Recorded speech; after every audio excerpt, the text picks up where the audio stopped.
খোদ শেখ হাসিনা রাষ্ট্রীয় বয়ানকে ইসলামীকরণ করেছেন, ঘোষণা দিয়েছেন যে তিনি মদিনা সনদের আলোকে দেশ চালাবেন। ইসলামপন্থীরা যদি এতটাই নিপীড়িত হতো তাহলে আজ তারা এত শক্তিশালী হলো কিভাবে? হত্যা করা হয়েছে অত্যন্ত ঠান্ডা মাথায়, পরিকল্পিতভাবে বছরের পর বছর ধরে একটু একটু করে বিষ প্রয়োগে হত্যা করা হয়েছে একটি আদর্শকে। সে আদর্শের নাম ধর্মনিরপেক্ষতা। আর যখন তার নিথর দেহটা পড়েছিল তখন তার কফিনে শেষ পেরেকটি ঠুকে দেওয়া হলো। কারাই হত্যাকারী, কারাই অন্তিম যাত্রার কারিগর? এক বিস্ফোরক বিশ্লেষণে খ্যাতনামা অনলাইন পোর্টাল নেত্র নিউজে কলামিস্ট ও গবেষক আব্দুল্লাহ হেল বুবুন তুলে ধরেছেন এক ভয়ঙ্কর সত্য। তার মতে যে শেখ হাসিনা ও তার দল আওয়ামী লীগ নিজেদেরকে বাংলাদেশের ধর্মনিরপেক্ষতার বাতিঘর হিসেবে দাবি করত, তারাই আসলে ধর্মনিরপেক্ষতাকে হত্যা করেছে। আর নোবেল বিজয়ী ডক্টর মোহাম্মদ ইউনূসের নেতৃত্বাধীন অন্তর্বর্তী সরকার সেই হত্যার কফিনে ঠুকে দিচ্ছে শেষ পেরেক। কিভাবে? চলুন ডুব দেয়া যাক এক গভীর ষড়যন্ত্র আর রাজনৈতিক ভাওতাবাজির সেই অন্ধকার জগতে, যা আব্দুল্লাহ হেল বুবুন তার লেখায় উন্মোচন করেছেন। আব্দুল্লাহ হেল বুবুন নেত্র নিউজে তার কলামে লিখেছেন, শেখ হাসিনার পতনের পর একটা বয়ান খুব শক্তিশালীভাবে প্রচার করা হচ্ছে। আওয়ামী লীগ ছিল ইসলাম বিরোধী, তাদের শাসন ছিল এক সেকুলার ফ্যাসিজম। এই ধারণাটি সাধারণ মানুষের মনে গেঁথে যাওয়ার পেছনে তিনটি বড় কারণকে চিহ্নিত করেছেন লেখক। প্রথমত, আওয়ামী লীগের নির্লজ্জ ভারতোষণ নীতি, যা ভারতের মুসলিম নিপীড়নের প্রেক্ষাপটে দলটিকে সরাসরি ইসলাম বিদ্বেষী হিসেবে পরিচিত করে তোলে।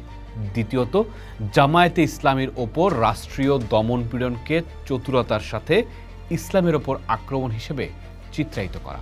এবং তৃতীয়ত, বাংলাদেশে সেকুলারিজমকে বরাবরই নাস্তিকতা বা ধর্মহীনতা হিসেবে ভুল ব্যাখ্যা করা। কিন্তু লেখক তার লেখায় প্রশ্ন তুলেছেন, আওয়ামী লীগ কি আসলেই ধর্মনিরপেক্ষ ছিল? তিনি বলছেন, এটি একটি মস্ত বড় চতুরতা। নেত্র নিউজের সেই প্রবন্ধে তিনি জার্মান রাজনৈতিক বিশ্লেষক জাস্টিন লর্চের একটি গবেষণার কথা উল্লেখ করেছেন। লর্চ দেখিয়েছেন কিভাবে তথাকথিত ধর্মনিরপেক্ষ দলগুলোই ক্ষমতায় টিকে থাকার জন্য ইসলামীকরণকে হাতিয়ার হিসেবে ব্যবহার করে, আর আওয়ামী লীগ ঠিক তাই করেছে। এরপর তিনি একের পর এক ঘটনার সামনে এনেছেন।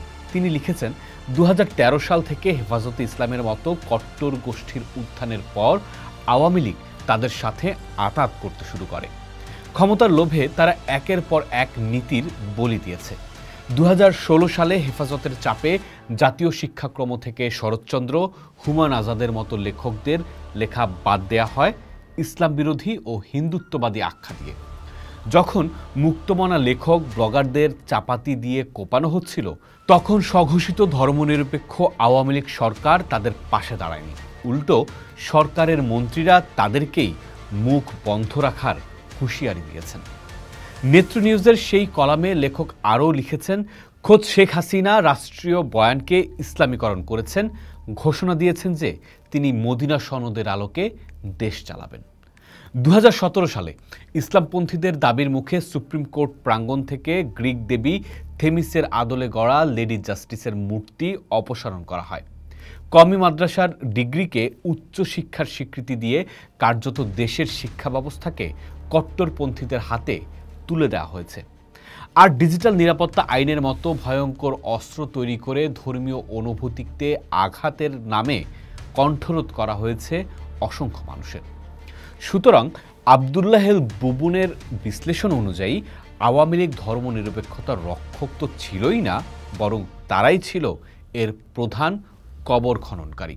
এবারে আসা যাক বর্তমানের কথায়।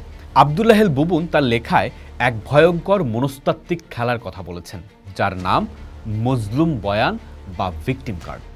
তিনি বলছেন, ইসলামপন্থী দলগুলো আওয়ামী লীগের দমনপীড়নকে এমনভাবে উপস্থাপন করেছে যেন কেবল তারাই ছিল একমাত্র নির্যাতিত বা মজলুম। এই মজলুম সাজার মধ্য দিয়ে তারা বিপুল পরিমাণে নৈতিক এবং রাজনৈতিক পুঁজি অর্জন করেছে।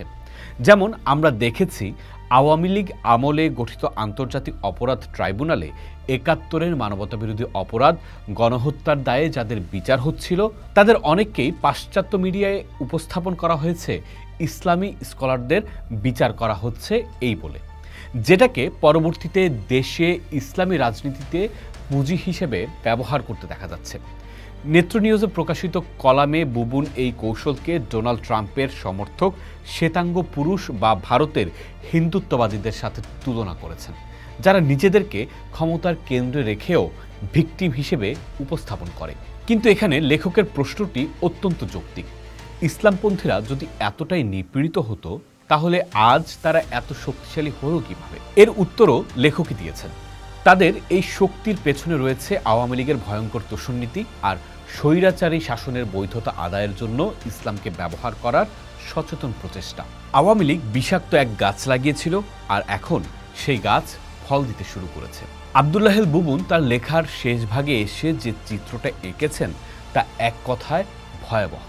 তিনি বলছেন, আওয়ামী লীগ যদি ধর্মনিরপেক্ষতাকে হত্যা করে থাকে তাহলে ডক্টর ইউনূসের নেতৃত্বাধীন অন্তর্বর্তীকালীন সরকার সে মৃত ধর্মনিরপেক্ষতাকে কবরস্থ করার ব্যবস্থা করেছে। তারা প্রায় প্রতিটি ক্ষেত্রে ইসলামপন্থীদের চাপের কাছে নতি স্বীকার করেছে, কখনো বা নিজ উদ্যোগে তাদের আশ্রয় প্রশ্রয় দিচ্ছে। নেত্র নিউজে বুবুন লিখেছেন, ৫ আগস্টের পর থেকে সারা দেশে প্রায় ১৮০টি মাজার ধ্বংস করা হয়েছে। দুর্গাপূজার প্রতিমা ভাঙা হচ্ছে নিয়মিত। নারীদের সমান অধিকারের পক্ষে লেখার অপরাধে একজন অধ্যাপককে বদলি করা হয়েছে হেফাজতের দাবিতে। জাতীয় পাঠ্যপুস্তক কমিটি থেকে অধ্যাপক সামিনা লুৎফাকে সরিয়ে দেওয়া হয়েছে। জেল থেকে মুক্তি পেয়ে জসিমউদ্দিন রহমানের মতো উগ্রপন্থী নেতারা আবার সক্রিয় হচ্ছেন। আর সরকার এই সব কিছুকে ভারতীয় অপপ্রচার বলে উড়িয়ে দিয়ে কার্যত এই দানবদের লাইসেন্স দিয়ে দিয়েছে। নেতৃত্বে প্রকাশিত কলামে লেখকের শেষ কথাটি তাই একাধারে একটি বিশ্লেষণ এবং একটি সতর্কবার্তা। তিনি লিখেছেন, যে কোনো সরকারের প্রথম কাজ হলো আইন শৃঙ্খলা রক্ষা করা, কিন্তু ইউনূস সরকার সেই মৌলিক দায়িত্ব পালনে পুরোপুরি ব্যর্থ। এর ফলে যে শূন্যস্থান তৈরি হয়েছে তা দখল করে নিয়েছে ইসলামপন্থী মব, যারা আজ রাষ্ট্রকে ব্ল্যাকমেইল করছে। সুতরাং ইতিহাসকে যদি সঠিকভাবে বিচার করতে হয় তবে আওয়ামী লীগের ধর্মনিরপেক্ষতার চতুরতা এবং ইসলামপন্থীদের মজলুম সাজার চতুর রাজনীতি দুটোকেই উন্মোচন করতে হবে। কারণ নেত্র নিউজে আব্দুল্লাহেল বুবুন যেমনটা ইঙ্গিত দিয়েছেন, একটি স্বৈরাচারের হাত থেকে মুক্তি পেয়ে বাংলাদেশ এখন আরও ভয়ঙ্কর ভবিষ্যতের দিকে এগিয়ে যেতে পারে, যে ভবিষ্যতের নিয়ন্ত্রণ হয়তো আর নির্বাচিত কোনো সরকারের হাতে থাকবে না, থাকবে রাজপথের উগ্র জনতার হাতে। সেই অশনি সংকেত কি আমরা শুনতে পাই? যদি পাই তাহলে করণীয় হচ্ছে জুলাই অভ্যুত্থানের সেই বার্তা গ্রহণ করা যা ছিল, রাষ্ট্র ধর্ম, লিঙ্গ, বর্ণ, গোত্র দেখে বৈষম্য করবে না, বরং লিঙ্গ ও ধর্ম প্রশ্নে হবে নিরপেক্ষ। এই নিরপেক্ষতাই ইনক্লুসিভিটি বা অন্তর্ভুক্তিমূলক বহুত্ববাদী সমাজের প্রধান শর্ত। আমরা কি সেই সমাজ রাজনীতি গড়ে তুলছি? আমাদের না কথা ছিল পুরনো বন্দোবস্ত বা হাসিনার রাজনীতি থেকে বেরিয়ে আসার? পোস্ট দেখুন, ভাবুন, করুন, থাকুন পোস্টের সাথেই।